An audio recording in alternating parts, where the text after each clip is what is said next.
All right. Hi, Lorie. I think we're good. How are you? I'm fine, Douglas. How are you today? Doing well. Thank you very much. Thank you for coming on the show. I'm delighted to be here, of course. Let's see. You are an author. You've also were a writer, award-winning writer for syndicated column. So writing is your profession, yes? Yeah, actually, words are my profession. So I have four books in print. I did have that award-winning and nationally syndicated column. I worked as a motivational speaker, so spoken words as well as written words. And when I was a motivational speaker, I spoke to every kind of group from PTAs to Procter and Gamble. And I even make quilts with words pieced into the design. So I do words all different kinds of ways, not just a writer. I assume that we're going to be talking about your writing and not quilting, right? That sounds like a wonderful plan. I would love to tell the world about love, loss, and moving on. That would be ideal. Okay, and so you've got four books. I'm just looking at the titles here: Love, Loss, and Moving On. I Need a Man's Pants to Wash. Funny. Yeah. Get quiet and listen, and with this ring I journey. So, is there a general overall theme to these four books?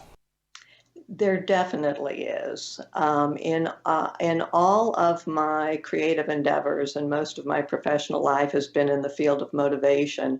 In all of these endeavors, I tell the stories of my life, hoping other people will glean life lessons from them. So that has been the case for all four books, and including Love, Loss, and Moving On, and I've been well received doing that, so I keep on doing it. Currently, anyone who checks out my website would see that I write a blog twice a month, and it's a slice of life blog, and I tell you the stories of my life, as I say, hoping you will glean life lessons from them. So yes, that's the overriding uh, MO of my career. Another kind of PS to my career is that I kind of claim to be a cheerleader. And my message is that life can be difficult, but you can handle it. So that describes all of my work. Even that silly named book, I Need a Man's Pants to Wash. Love, Loss, and Moving On is surviving breakups and getting over your heartache and broken heart, things like that. Correct. Yes. So this is a story of personal reinvention. And I think that we have all reinvented ourselves many times in life, and we're doing it again, aren't we? Thanks to COVID-19, we're reinventing ourselves professionally and personally. So, yeah, so this is a story of personal reinvention. And the title really tells you what your takeaway is going to be from the book. So, it's about love.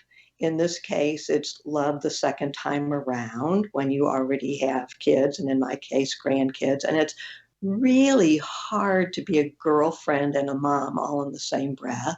And it's about loss because my significant other in the book, who we called Big Irv, and right there you know something about him. He's an unusual character, but he died of lung cancer. So we have a death to deal with. But even before he died, I had broken up with him. I had kicked him out of my house. And what kind of ogre does that to somebody who is suffering from lung cancer, which was his case? So it's the story of how a woman got herself into a weird situation and how she got herself out. That's a typical thing that happens. So love loss. So you've got loss that's both the death and breakup of a relationship, and then it's the moving on. How do you do that? And there's a fourth element in the book that isn't in the title, and that's that it's, I think, full of humor. And most of the humor will be at my expense because the crutch that I used to get over the grief and guilt of Big Irv's demise was a crush on British film actor Bill Nye. So as I go over the top in La La Land of being in this fictional relationship with the man, I think there's a lot of humor in the book. And the way that Bill Nye enters this story is that I had gone to see him perform on Broadway. And afterwards, I really wanted to stand at the stage door and meet him, but I was embarrassed to feel like a groupie. So I thought, well, I'm a writer. I'll write him a letter. So I wrote him a fan letter. And Douglas, he wrote back. And not only did he write back, but he sprinkled his letter with 3 X's. And I Googled it, and an X really is the international sign of a kiss. So I thought that he was maybe something I had said had touched his heart, and that he was experiencing swoon, love at first right, WRITE. So that's how the fantasy relationship got off and running. But often when you're going through a rough time and reinventing yourself, you do dumb things. Some people might turn to alcohol, for instance, recreational drugs, promiscuity. So in the range of things that people can do that's dumb, what I did was pretty benign. And when you read Love, Loss, and Moving On, you see that it's kind of like your permission slip to do weird things. It happens, and you come back to normal. You'll find reality again. So I hope my readers laugh and cry and learn a life lesson or two. I think it's a wonderful book. Did you have a chance to look it over? No, I haven't actually, but I think I might. Let me ask you something about Bill Nye. This is not Bill Nye, the science guy, right? Correct. Yes, there is confusion between Bill Nye, Nighy, the British actor guy, and Bill Nye, Nye, the science guy. So my guy is handsome and adorable and ordinarily does not wear a bow tie. And the other guy is known for the bow tie. And he's, I'm sure, real smart, kind of nerdy looking, however. And a lot of people think that they don't know Bill Nye, the British actor guy, but especially at this time of year, I think they do, because his breakout role in America was in the Christmas classic movie Love Actually. So he plays the part of Billy Mack, the aging rock star looking for a comeback. So this time of year, people are seeing Bill Nye left and right because that movie plays around the clock at Christmas. Yeah, can I ask you something about Big Irv, as you called him? Sure thing. Be happy to talk about Was him. okay. Was he your first husband? No, I was married from the age of 21 to 42, and then I was in a 10-year relationship with a guy that we call Jimmy Jet. And actually, he looks like Bill Nye, so that was part of the attraction. And then at age Okay. 52, I met Big Irv via Match.com. Oh, okay. And yeah, so we met each other. As I say, I was 52 and he was some indiscernible age. He couldn't quite figure out how old he was. No matter what I asked him, there was no clue as to his age. So that should have told me that he didn't always deal in the truth. But I'm the perennial good girl, and he was a bad boy. He's the guy who got in high school sent off to boarding school uh, for taking a knife to his sister, or at least Oh, having it over her head. So he was a bad boy. That's an interesting combination for the perennial good girl. So we certainly had a lot of fun together. But one of the pitfalls of being in a relationship the second time around when you already have kids is that what happens if the man puts you in a position to choose between him and your children? And I had always told Big Irv, don't do that to me. I promise you're going to lose. They leapt from my womb. You did not. So, how much more direct could I be? But he did put me into that position. And so that's when things blew up for us. Why would somebody want to have you choose between him and the children? He was jealous of your relationships with your children? Yes,